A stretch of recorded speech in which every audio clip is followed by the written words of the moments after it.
राष्ट्रीय स्वयंसेवक संघ के प्रमुख मोहन भागवत ने विजयदशमी के मौके पर एक ऐसा बयान दे दिया है जिसने सियासी गलियारों की हलचल तो तेज कर ही दी है और अब तो इस बयान की चर्चा चारों तरफ हो रही है।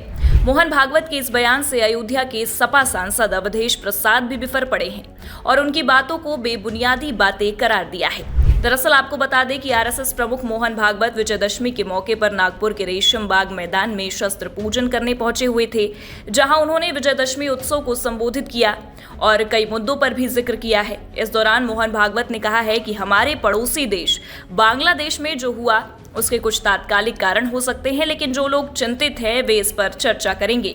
उस अराजकता के कारण हिंदुओं पर अत्याचार करने की परंपरा वहां दोहराई गई है।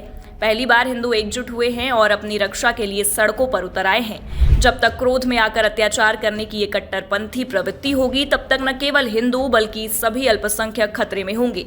उन्हें पूरी दुनिया के हिंदुओं से मदद की जरूरत है। ये उनकी जरूरत है कि भारत सरकार उनकी मदद करे।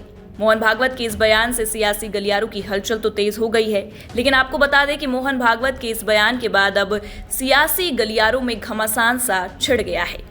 उनके इस बयान को लेकर अब सपा सांसद अवधेश प्रसाद ने अपनी प्रतिक्रिया देते हुए कहा है कि हिंदू पर खतरा नहीं है, अगर खतरा है तो आरएसएस और बीजेपी पर है।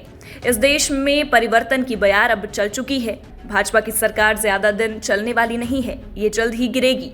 सपा सांसद ने कहा है कि मोहन भागवत जो बात कहते हैं वे बिल्कुल भी बेबुनियादी होती है। उनके पास और पूरे संघ परिवार के पास कहने को अब कुछ नहीं है। वे बेरोजगारी, महंगाई की बात नहीं किया करते। चीन ने हमारी जमीन पर कब्जा कर लिया, लेकिन उसके बारे में उनका कुछ कहना नहीं रहा।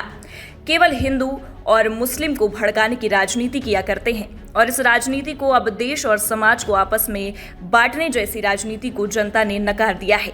साफ तौर पर सपा सांसद ने आरएसएस को धर्म की राजनीति करने वाला करारा है और कहा है कि केवल हिंदू मुसलमान की बात किया करते हैं। वे कभी पाकिस्तान की बात करते हैं तो कभी बांग्लादेश की बात करते हैं। मोहन भागवत बेबुनियादी बात करते हैं। आरएसएस की परिभाषा में केवल भाजपा और आरएसएस के लोग ही हिंदू हैं। दरअसल आपको बता दें कि मोहन भागवत के इस बयान से अब सियासी गलियारों में जो घमासान मचा हुआ है, इस पर अवधेश प्रसाद की जो प्रतिक्रिया आई है। लेकिन अब ये देखने वाली बात होगी कि अवधेश प्रसाद की इस प्रतिक्रिया के बाद बीजेपी और आरएसएस क्या कदम उठाती है और क्या पलटवार करती है।